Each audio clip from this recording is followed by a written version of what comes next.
So have you guys ever played those bubble toys for kids? You know, those gun-looking plastic with soap water as your ammo? Those bubble shells from those bubble guns are gorgeous and growing bigger and bigger until the moment they burst. And that is exactly how the economists get the phrase bubble economy. That the economy looks pretty on the data, however, it is extremely unstable and awaiting to burst. Such situations are exactly all of East Asia countries are facing right now.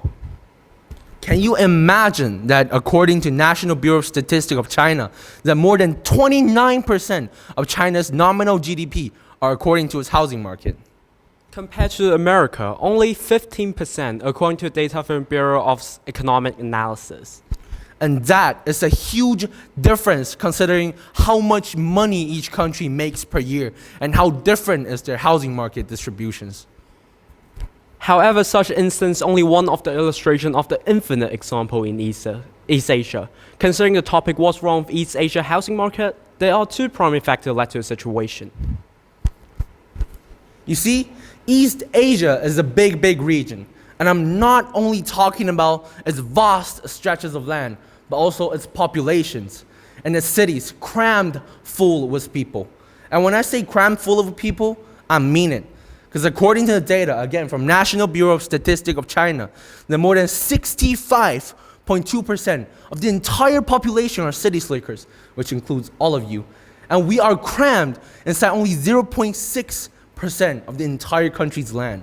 And that is madness. It's like trying to stuff a bunch of elephants into a shoebox. And this is exactly the type of situation that leads to the inflation of Chinese housing market, making it harder and harder for young people nowadays, which all you folks gonna be one day, to find affordable housing in main cities and good locations.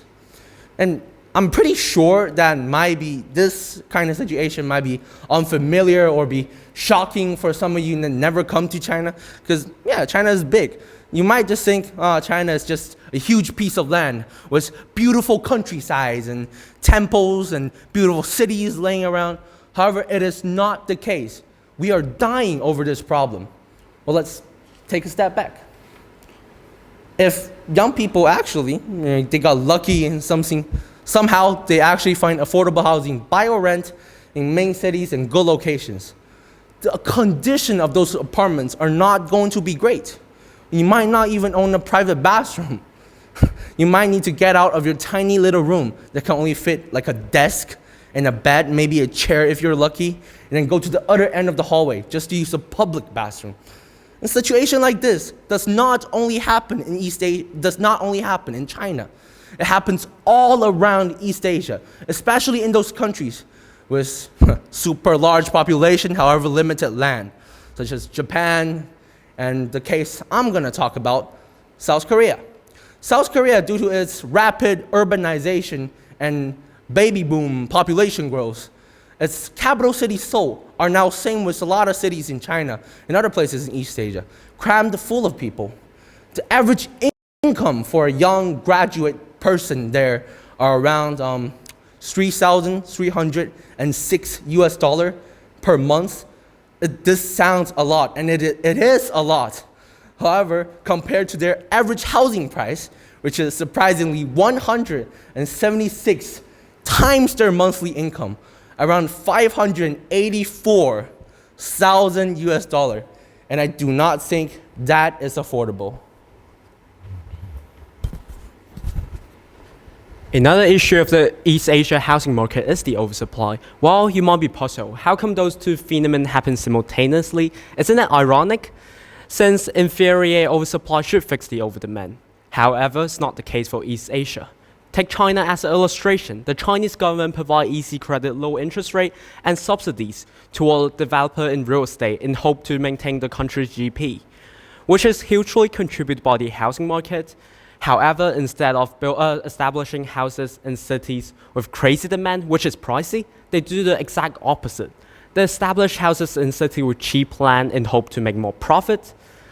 As immediate consequences, those houses end up unoccupied because people prefer not to live in those cities because of a variety of reasons, like inconvenience on transportation, an inadequate amount of economic opportunity, and unideal living condition around those cities. Such condition is titled as the ghost city. Japan's not the victim of such condition. According to the Ministry of Land Infrastructure and Transport and Tourism, the vacancy rate in Japan is so high that literally 8.49 million houses have no one literally live in it. That's a huge number. However, in fact, just like China, in Japanese urban center like Tokyo, houses could still be pricey and filled. People just remain suffer under the issue of houses.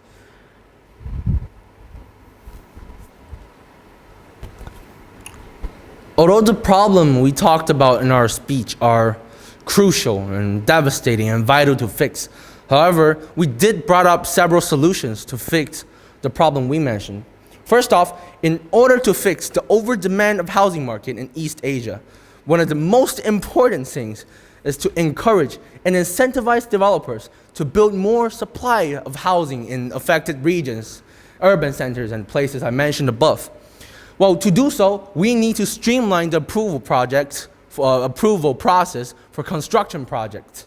And also we need to reduce the land cost so that the developers will actually build more houses and they can at the same time profit from it and doesn't harm the GDP that much.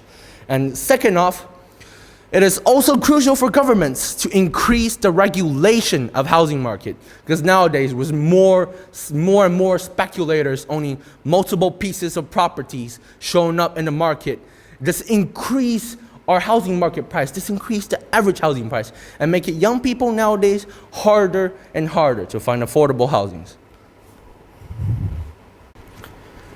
To address the oversupply in East Asia housing market, the government's focus should shift to the development on existing ghost city, rather than providing assistance to building more apartments, which will worsen the issue. Besides, establishing livable surrounding in those ghost cities are also crucial, like incorporating green space and building more local bus station and providing more convenience on transportation will fix the issue. One practical way to do it is by funding the local environmental protection agency and building more bus station in local.